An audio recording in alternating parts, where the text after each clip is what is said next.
पठारी पर अपनी चर्चा चल रही थी और बात अधूरी ही रह गई थी। और पठारी का अप्पा बोलता है, पवित्र बनने को मिला है, बोलो ना, गुरु सानिध्य। ठा बोल रहा था, ठाकुराई छोड़ने को मिला है गुरु सानिध्य। हमारी दादी बोल रही थी कल परसों आहार में, बोले सच में सही परिभाषा करिए, जितने उतने सब ठाकुर हैं, जितने हैं उतने सब ठाकुर हैं, बोले कोई मानने को तैयार नहीं है। और री से बोला था, रिश्ता जोड़ने को मिला है गुरु सानिध्य। तो निश्चित रूप से आप इस निर्घंत साधु की इस सन्निधि को लेकर अपने उन पाप की ग्रंथियों को खोलने के लिए तत्पर हैं। और एक प्रश्न मैंने आपसे पूछा था, तो आपने जवाब अभी तक उसका नहीं दिया। क्या प्रश्न पूछा था, याद करो। हमने पूछा था, संपत्ति मकान तो बहुत बनाए, संपत्ति बहुत जोड़ी, पर अपने जीवन में आपने कितने गुरुओं को जोड़ा है, कितने गुरुओं से आप जुड़े हो और कितने गुरु आपको नाम से जानते हैं। ये मैंने प्रश्न किया था और आपसे बोला था बताना, पर किसी ने आके बताया ही नहीं कि हाँ इतने गुरु जुड़े हैं और इतने लोग हमें नाम से जानते हैं। क्या ऐसे आप पुण्यशाली हैं कि हाँ बहुत सारे लोग आपको नाम से जानते हैं? है नहीं है। सर्विस बोल रहा मैं तो हूँ, आप मुझे नाम से बुलाते हो, बहुत अच्छी बात है। छोटू बोल रहा मैं भी हूँ, आप मुझको नाम से बुलाते हो। गोलू बोल रहा मैं भी हूँ, आप मुझे नाम से बुलाते हो, बहुत अच्छी बात है। तुम लोगों ने अपनी भक्ति के माध्यम से, अपनी आस्था के माध्यम से जुड़कर जो है, तो ये बहुत मैं आप सच कुछ मुझसे कोई पूछता है तो हमेशा मैं एक ही बात बोलता हूँ कि आपके जीवन का गोल्डन समय कौन सा, तो मैं हमेशा बताता हूँ मेरे जीवन का गोल्डन समय वो जब भी पूज्य गुरुदेव मुख से बोलते दुर्लभ, तो मैं समझता था क्या बात है, आज का दिन सार्थक हो गया। और जिस दिन दुर्लभ उनके मुख से नहीं निकलता था, उस दिन मुझे लगता था क्या आज कौन सा ऐसा पाप कर्म का उदय कि एक बार भी गुरुदेव के मुख से नाम सुनने को नहीं मिला था। ऐसी भूख, ऐसी प्यास, ऐसी लालसा आपके अंदर भी तो होनी चाहिए कि गुरु मुख से नाम निकले तो अपने आप को बहुत धन्य मानना कि गुरु मुख से नाम निकल रहा है। तो मैं यही आपसे पूछ रहा हूँ कि गुरु तुम्हें नहीं जोड़ेंगे, निश्चित मान के रखना। तुम कितना गुरु से जुड़े हो और तुम्हारे स्वयं के गांव में गुरु आए और उनके पास भी अगर आप नहीं बैठ रहे हो, उनके पास नहीं जा रहे हो, उनकी नहीं सुन रहे हो, तो फिर ध्यान रखना वो आपके पास अंदर से ललक नहीं है। गुरु सामने होकर भी सुनने की अंदर से भूख नहीं हो, उनके पास जाने की प्यास नहीं हो उनसे, तो निश्चित ध्यान रखना अभी संसार की बहुत सारी ठोकरें खानी पड़ेगी। अगर आप गुरु के पास होते हुए भी और गुरु के साथ नहीं हो तो ध्यान रखना, गुरु पास में हो और उनके देखे बिना चैन नहीं मिलना चाहिए, उनके पास जाने के लिए आकुल व्याकुल हो जाना चाहिए। समझना हमारा संसार बहुत कम बचा है ऐसी आकुलता व्याकुलता आपके अंदर कि गुरु गांव में है, उसके बावजूद भी दर्शन नहीं, गुरु की समीपता के पाने के हमारे अंदर उदासी है, तो समझना अभी सम्यक दृष्टि हमारे नहीं, हम नहीं। मैंने एक और बात बोली थी कि सारभूत में वो प्रवचन करने का प्रयास करूंगा, हो तो नहीं पाएगा फिर भी, कि श्रावकों के 6 आवश्यक हैं, उन 6 आवश्यकों में क्या आता है, गुरु पास्ती भी आता है, मतलब गुरु के दर्शन भी आते हैं। तो आपको गुरु के दर्शन आवश्यक समझना चाहिए। फिर गुरु से आप दूर क्यों हैं, गुरु के पास आप क्यों नहीं पहुंच रहे हैं? जैसे प्रभु के दर्शन होने चाहिए वैसे गुरु के दर्शन भी प्रतिदिन आपके लिए होने चाहिए। मैं तो आपको एहसास करा रहा हूं कि आप अपने कर्तव्यों को समझो, और कर्तव्य हैं तो कर्तव्यों की तरह उस कर्तव्य, उस जिम्मेदारी को पालते हुए, आवश्यक का तात्पर्य क्या होता है, आवश्यक किसको बोलते हैं, आवश्यक किसको बोलते हैं? जैसे मान लीजिए आपके लिए भोजन आवश्यक है, जिसके लिए आपके लिए ऑक्सीजन लेना क्या है, क्या है, आवश्यक है। मतलब बिना ऑक्सीजन के कोई रह पाएगा, रह सकता है? नहीं रह सकता, बिल्कुल नहीं रह सकता। उसी प्रकार से यहाँ पर 6 आवश्यक हमारे भी कहें और 6 आवश्यक आपके भी कहें। जब 6 आवश्यक आपके कहें तो गुरु पास्ती भी आया है, तो फिर गुरु के दर्शन में अंदर से उदासी पना क्यों? गुरु के पास जाने में हमें मन में उत्साह क्यों नहीं होना चाहिए। गुरु के पास जाकर आप अपने आप को अगर जा भी रहे हैं और नहीं जाकर भी अगर मन में उत्साह नहीं है तो अपने आप को धोखा दे रहे हैं। निश्चित ये मान के चलना, मैं तो इतना ही कहूंगा कि निश्चित रूप से गुरु की सन्निधि मिली है तो सन्निधि का लाभ सभी को बहुत अच्छे से उठाना ही है। और दूसरी बात पहले वो बोल दूं, नहीं तो भूल जाऊंगा मैं, फिर समय हो जाता है बात करते करते, कि जो अभी हाल हमारे पंचकल्याणक में माता पिता बने थे, उन्होंने आके बहुत अच्छी बात जो रखी वो ये रखी कि महाराज जी सैदपुर यहाँ से 6 या 7 किलोमीटर है, 6 किलोमीटर है ना, 5 से 6 किलोमीटर के बीच में। तो मैंने पहले भी कहा था कि उस जिनालय को और किसी को नहीं संभालना है, ये पठारी दिगंबर जैन समाज को ही संभालना है। ये उसी का एक अंग है, कोई अलग से नहीं है, ये उसी का एक अंग है। धन की बात इसलिए नहीं करी थी हमने क्योंकि धन इसलिए यहाँ अपेक्षा नहीं रखी थी कि यहीं बड़े बाबा का बहुत कुछ बनना है, इसलिए धन की अपेक्षा नहीं करी थी हमने। पिछली बार भी कहा था तन चाहिए और मन चाहिए। तो अभी आपने बहुत अच्छी बात करी कि वहां पर सैदपुर में जाकर 2-2 परिवारों को की संयोजना बन जाएगी, तो कम से कम वो जिनालय वहां पर भी भक्ति और वहां पर भी जो है अपने आप में हम लोग की अर्चना होती चले जाएगी। तो मैं ये मानता हूँ, और जो मेरे से पीछे लेते हैं तो पीछे के कुछ नियम है मेरे, वो कुछ ऐसे नियम है जो बहुत अलग हटके हैं, और उन नियमों को मैं सबको देता हूँ। उन नियमों में एक नियम मेरा क्या नियम है सुनना, अगर आप लोग चाहते हो कि वास्तविकता में पीछे चाहिए तो उन नियमों में एक मेरा नियम ये भी हैगा कि जिस जिनालय में हम प्रतिदिन भक्ति पूजा अर्चना करते हैं उस जिनालय के अलावा दूसरी स्थान पर जाकर हमें कम से कम हफ्ते में 1 दिन, नहीं तो 15 दिन में 1 दिन, नहीं तो महीने में 1 दिन आपको अर्चना करना ही करना है। अगर हफ्ते में 1 दिन करते तो उत्कृष्ट, और 15 दिन में 1 बार करते तो मध्यम, और 1 महीने में 1 बार करते जघन्य। मैं उत्कृष्ट, मध्यम और जघन पात्र बना रहा हूं। तो क्यों ऐसा क्यों बोल रहे हैं महाराज जी आप? तो आपको बताएं, हम अपने जिनालय में तो करते हैं लेकिन उन्हीं भगवान को देखकर जो है ना भक्ति उमड़ती नहीं है। रोज रोज आते हैं तो इतनी उमड़ती नहीं, लेकिन जब नए स्थान पर नई ऊर्जा में नए प्रभाव में जाते हैं तो हमारी भक्ति बढ़ जाती है, एक अहोभाव आ जाता है। जैसे मान लो आप बड़े बाबा के पास जाते हो तो एक अलग ही उत्साह रहता है, नए स्थान पे जाते हो तो विशुद्धि बढ़ती है। तो मैंने खुद ने ऑब्जर्व किया। मैंने खुद ने कैसे ऑब्जर्व किया? मैंने ऑब्जर्व ये किया, कुंडलपुर में जब मैं था तब इतने सारे मंदिर, अब इतने सारे मंदिर, तो मैंने कहा क्या करना है, नीचे इतने सारे मंदिर है और अब सबके दर्शन करूं तो आनंद आता नहीं था। तो मैंने उसको क्या प्रैक्टिकल किया कि प्रैक्टिकल ये किया कि प्रत्येक दिन 2-2 जिनालय 3-3 जिनालय बांट दिए। इतने जिनालय 7 दिन के अंदर इन जिनालय को भक्ति भाव से वंदना करना है। तो क्या होता है जब हम एक ही जगह अलग अलग भगवान के पास जाते हैं तो अलग अलग भगवान के पास जाने में हमारा उत्साह अंदर से बढ़ जाता है। हमारा अंदर से जो है कहना चाहिए कि विशुद्धि के परिणामों में निर्मलता आती है जब अलग अलग भगवानों के पास हम जाते हैं। तो ये निश्चित मान के चलना, हम हफ्ते में मैं देता हूँ ये नियम। मुझसे कुछ लोगों ने पूछा ये कौन सा नियम हुआ? मैंने कहा नहीं, ये भी नियम है। जब हम दूसरी जगह जाएंगे और सबको लेकर जाएंगे तो एक साथ सामूहिक जाएंगे और परिवार के साथ जाएंगे तो सामूहिक वंदना का फल बहुत अच्छा मिलने वाला है आपको, ये निश्चित मान के चलना। हम बाहर होटल जा रहे हैं, घूमने जा रहे हैं, उसकी अपेक्षा अगर हम भगवान की वंदना करने पूरे परिवार के साथ चले जाएंगे तो उसका परिणाम और उसकी विशुद्धि कितनी बढ़ेगी, ये निश्चित मान के चलना। और यहाँ मंदिर आते हो आप, एक बात मैं हमेशा बोलता हूँ, वही बोलोगे महाराज जी कैसी उल्टी उल्टी बातें बोलते हो आप, लेकिन बोलता हूं कि जो भगवान के जितने नजदीक रहता है वो उतना पापी,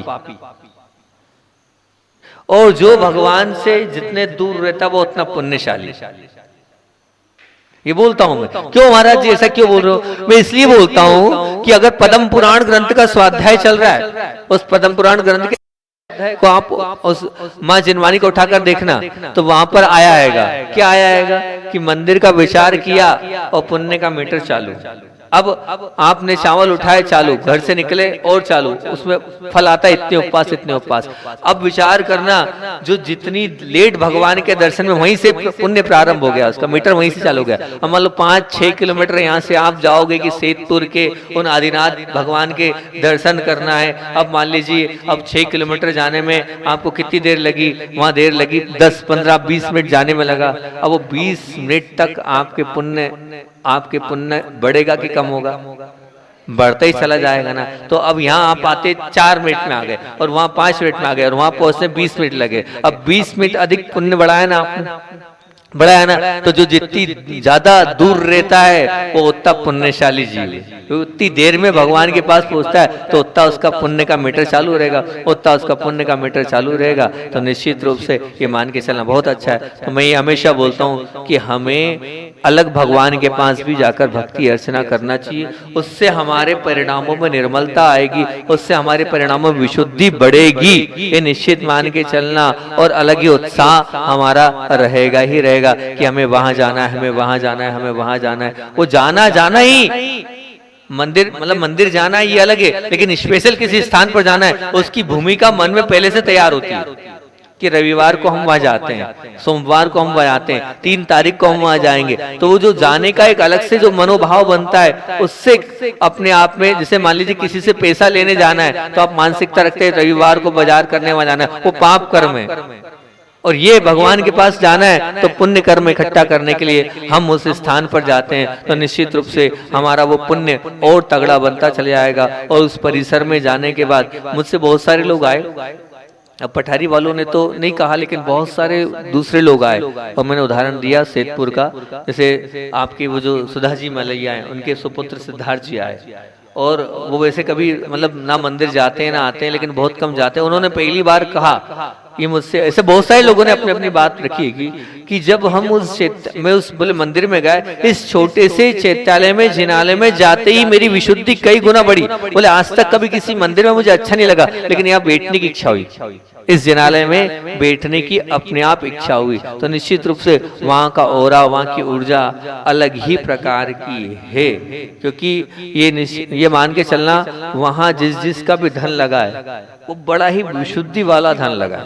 वहाँ के प्रत्येक भगवान भी जो बने हैं, जिन ने बनाए, सब हमने 1 नंबर वाले लिए हैं, जिनका कहना चाहिए कि खून पसीने की कमाई वाला हो। विधिनायक भगवान को पसंद करना था, बहुत परीक्षण किया, और हमने किसका लिया? किसान की खेती वाले पैसे लेके तुम करोगे विधिनायक विराजमान।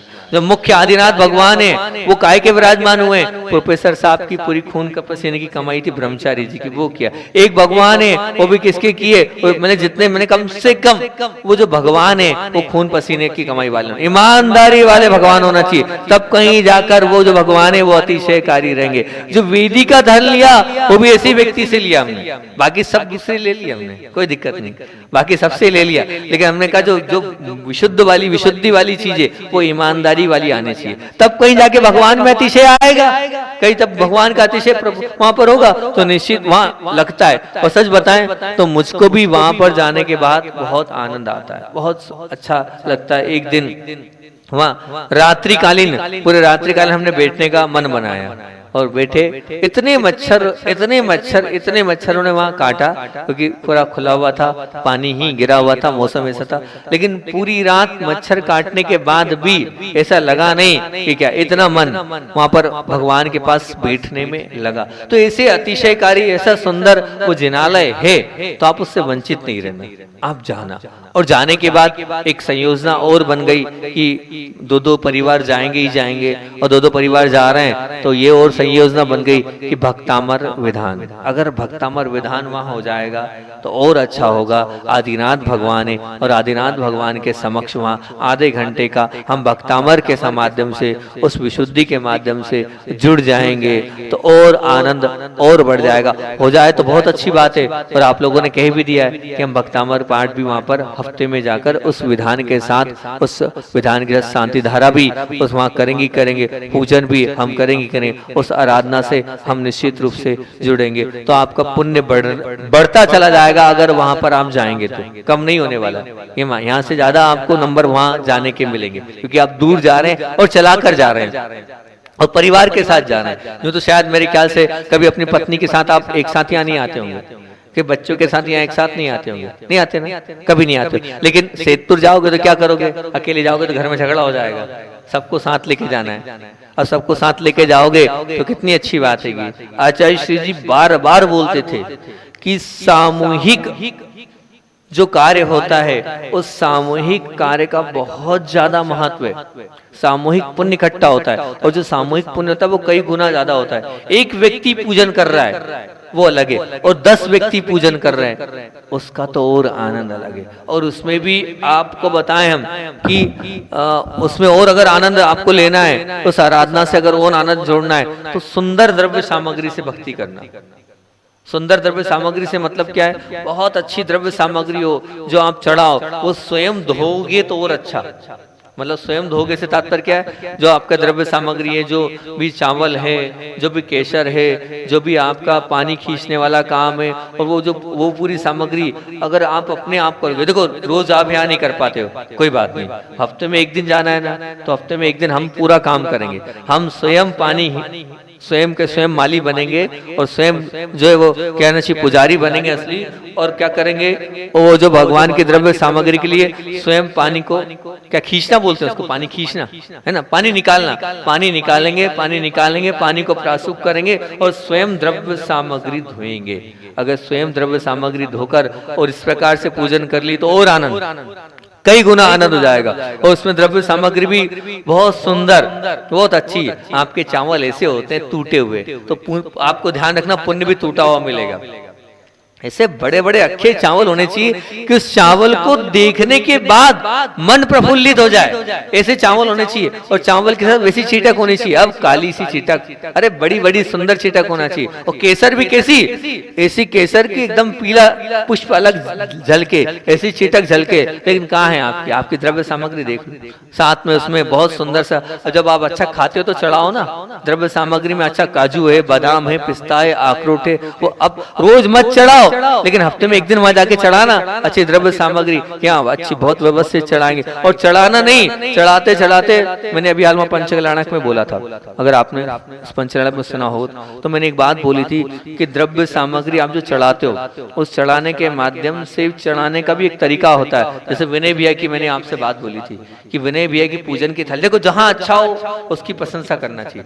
कि वो द्रव्य सामग्री चढ़ाते भी थे तो कितने सुंदर तरीके से उसको पुष्प चढ़ाया, और उसको क्या किया, उसपे जो है नैवेद्य चढ़ाई, उसपे लौंग को रख दिया, चारों तरफ से बादाम को समा दिया, फिर उसके चारों तरफ से लौंग को सजा दिया। ऐसे सजाते सजाते इस प्रकार से वो जो है वो पूजन करते थे। तो हफ्ते में एक दिन ऐसी पूजन कर लो, ऐसी पूजन कर लोगे तो और आनंद आ जाएगा, और उसमें लगेगा कि हमने कुछ किया। उस दिन फ्री होके जाना कि आज कोई दुकान का विकल्प नहीं, रोज आज कोई भोजन का विकल्प नहीं, आज कोई काम का विकल्प नहीं, आज मैं और भगवान, उसके अलावा कोई नहीं। इस प्रकार की भक्ति के साथ मन से विचार करके जाना कि आज पूरे मनोभाव के साथ जा रहा हूँ, यहाँ वहां का कोई विकल्प नहीं। और एक और काम कर लेना, मोबाइल बंद करके जाना।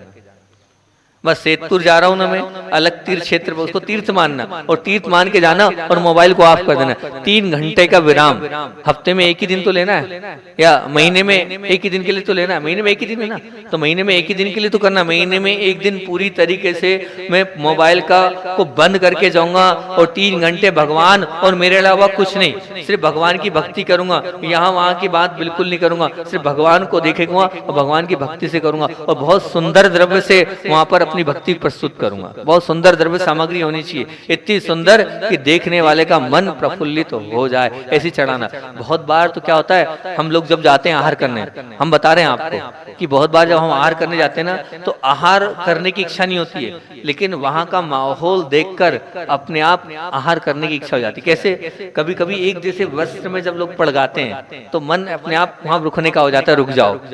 क्यों? क्योंकि एक जैसे वस्त्र रहते हैं, उस वस्त्र का प्रभाव पड़ता है। और फिर उसकी द्रव्य सामग्री, हम वहां पहुंचे, और वहां पहुंचने के बाद उसने अहोभाव से वहां बुलाया। अब सबसे पहले जो पात्र होता है, वो पात्र ठीक जब अंदर लाए तो बढ़िया रंगोली सजी होती है। उस रंगोली के, हालांकि ना ये कोई चीज है, इससे हमारा भोजन से कोई लेना नहीं, लेकिन जो बाहरी वातावरण होता है, उस वातावरण को देखकर मन प्रफुल्लित हो जाता है। पहली बार मेरा पड़गान जो क्या नाम है, एक सपना दीदी है, हीलर बहुत बड़ी, वो वहां पर उनके ही स्वयं के गांव में वहां पर उन्होंने पड़गान किया। जब यहाँ भी आई थी वो, ये जो सेतपुर है, सेतपुर आज इतना बड़ा बना है उस बहन की देन है, सपना बहन की।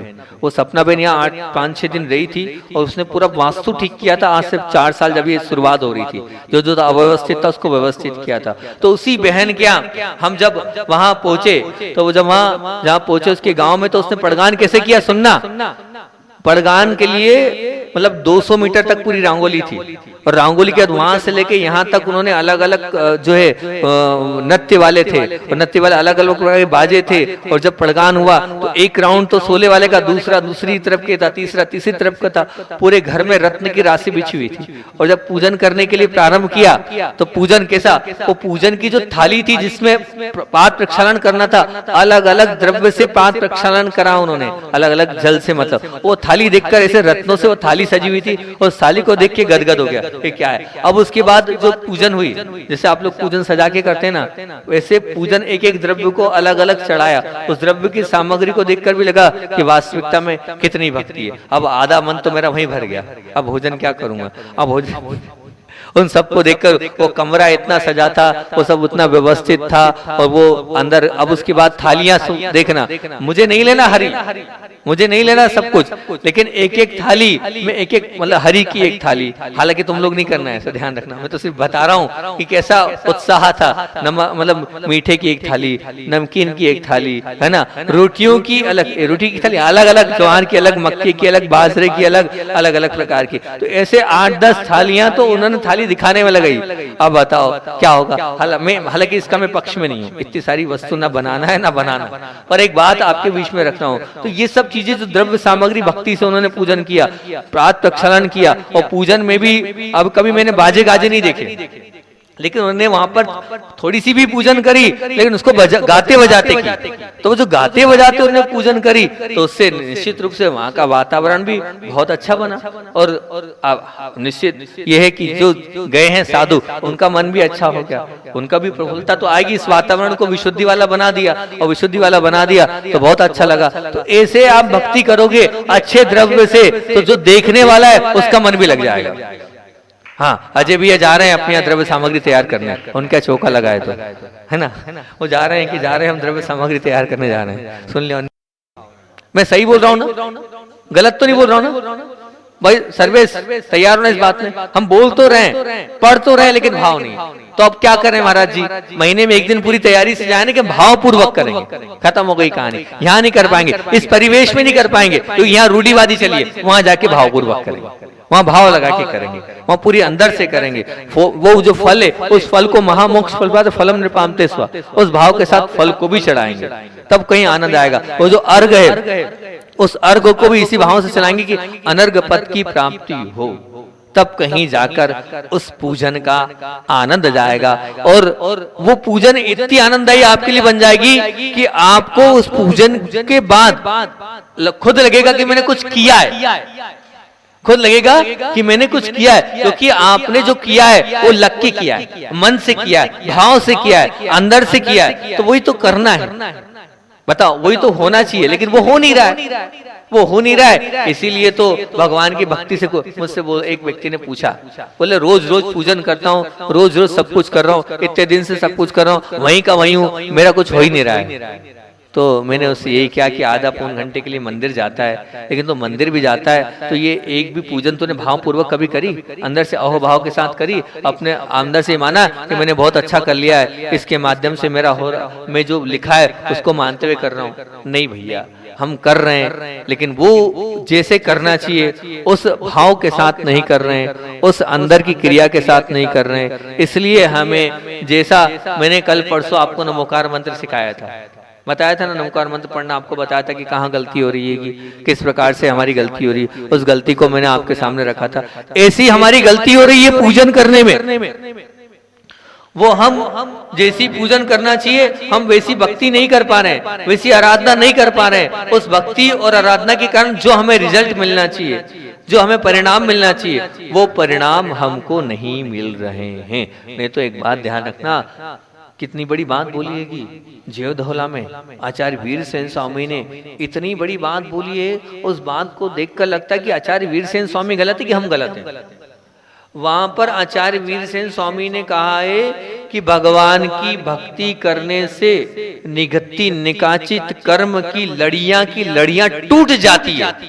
जब लड़ियां की लड़ियां टूट भक्ति भाव से जाती है तो अभी क्यों नहीं टूट रही है? अभी हम वहीं के वहीं क्यों हैं? अभी हमारे जीवन में प्रोग्रेस क्यों नहीं हो पा रही है? अभी हम वहां तक क्यों नहीं पहुंच पा रहे हैं? उसका कारण ही एक ही है कि हम जैसी भक्ति करना चाहिए वैसी भक्ति कर नहीं रही है। और फिर दोष किसको दे रहे हैं? भगवान अतिशयकारी नहीं है।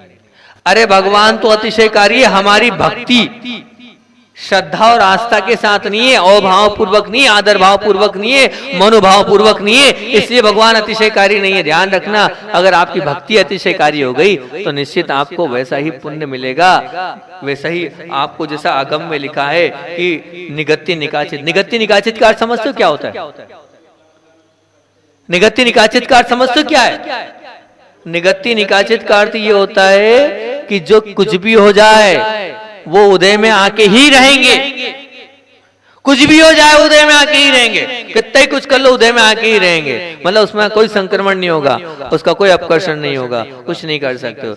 लेकिन वहां वीरसेन स्वामी कह रहे हैं कि भगवान की भक्ति करने से वो निगत्ति निकाचित कर्म भी टूट जाते हैं। लेकिन कैसी भक्ति करने से? भाव पूर्वक भक्ति करने से। कैसी भक्ति करने से? अच्छा द्रव्य चढ़ाने से। द्रव्य के ही ऐसी संकुचित मानसिकता है कि वो लोग भी ऐसी वो इतनी छोटी छोटी बादाम, इतनी छोटी छोटी बादाम, अरे ऐसी बादाम चढ़ना चाहिए, ऐसा उत्कृष्ट द्रव्य चढ़ना चाहिए, अच्छी बढ़िया नहीं। बाकी ऐसी बादाम चढ़ाते हैं आप, ऐसी चावल टूटे हुए चढ़ाते हैं आप। तो खाने में तो सब बासमती खाते हैं और चढ़ाने में कंट्रोल के चढ़ाते हैं। अरे सब, अगर वास्तविकता में सच्चे भक्त हो ना, जो खाओ वो चढ़ाओ। हाँ, हमारे शुल्लक जी का कह रहे हैं कि मंदिर के चावल अलग मिलाते हैं। मंदिर के चावल, अरे भैया कोषाध्यक्ष महोदय, मंदिर के अलग आते हैं और खाने के अलग आते हैं।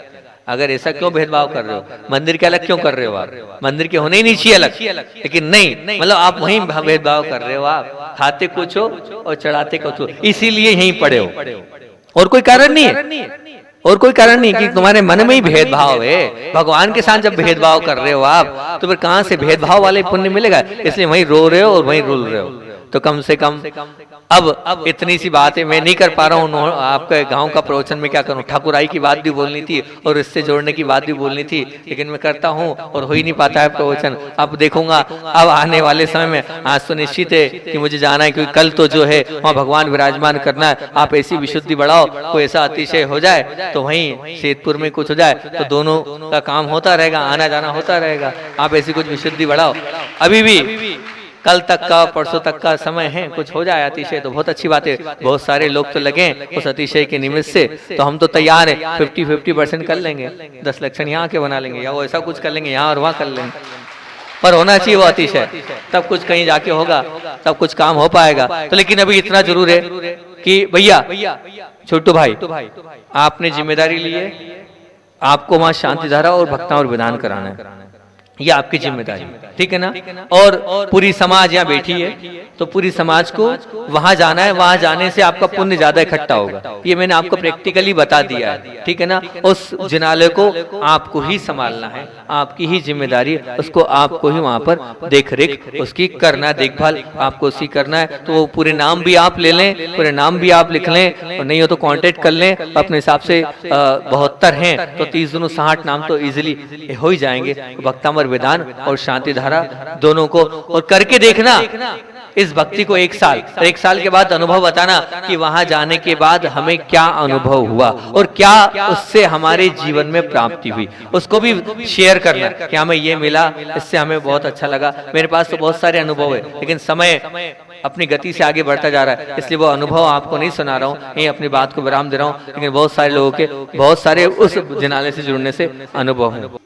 हाँ बहुत बढ़िया, बहुत अच्छा। बहुत हमारे वो बोल रहे हैं कि यहाँ की प्रतिमाएं भी वही ईमानदारी की कमाई से, ध्यान रखना, ईमानदारी की कमाई से करेंगे तो निश्चित रूप से अतिशय बढ़ता चला जाएगा। सबको बहुत बहुत आशीर्वाद इतने ही रखते हैं। अपना समय और 2-3-4 मिनट एक्स्ट्रा हो गया। मैं रोज गुरु जी का संस्मरण नहीं सुना पा रहा हूँ, लेकिन समय हो रहा है, क्या करूँ, लेट हो जाएंगे फिर आगे। बोधि समाधि, हाँ बिल्कुल, हमारे साथ उधर से लाओ आ गया। बोधि समाधि परिणाम शुद्धि शांतमोपलब्धि शीशो के सिद्धि चिंता बड़ी चिंतित वजदान त्वां बंद मानस्य मास्तु देवी।